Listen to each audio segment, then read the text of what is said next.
And I think that idea of community, Mm. of people coming together when everybody else is in fear, to show courage, when everybody else is in pain, to show compassion, when everybody else is in anger or hatred, that to show love. I mean, I think by nature as human beings, I think we are wired to give, to connect, to commune, to take care of one another, to heal one another, to shine for one another. And our data is so exciting to actually support that theorem. Yeah, I love that you brought that up, and that's that's very macro and big as well, but also micro in that you're measuring people's daily experience. I think when I think about families who live together, or couples, or partners, or whoever you may be, when you're sleeping together, when you're waking up together at the same time, when you're sitting for meals together, when we realize and we know that the science shows that your heart rates sync up, like your heartbeats sync up when you're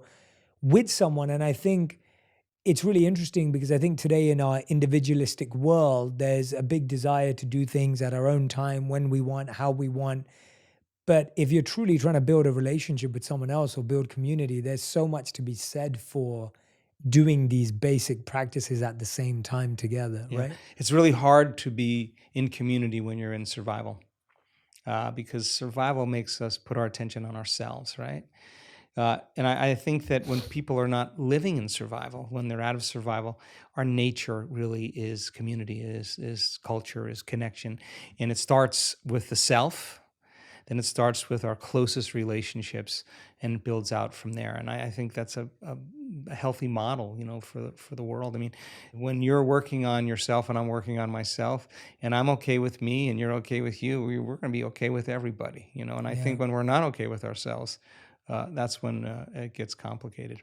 that's amazing. Everyone who's listening and watching, make sure you go and follow Joe across social media. We'll put the links to everything in the sections there so you can follow along. But I want to make sure that you share with me your greatest insights. Tag me and Joe on Instagram, on Twitter, on TikTok, whatever platform you're using. Let us know what you'll be practicing. I hope that there's parts of this conversation that you'll listen to again and again and again, because you have to realize that the first time you hear it, there may be some inspiration, there may be some insight, but the second time, that repetition is going to help you actually apply, rewire, and reconfigure. So make sure you repeat, listen, and make sure you share this with a friend as well so you can discuss it, talk about it, put it into your own language and your vocabulary.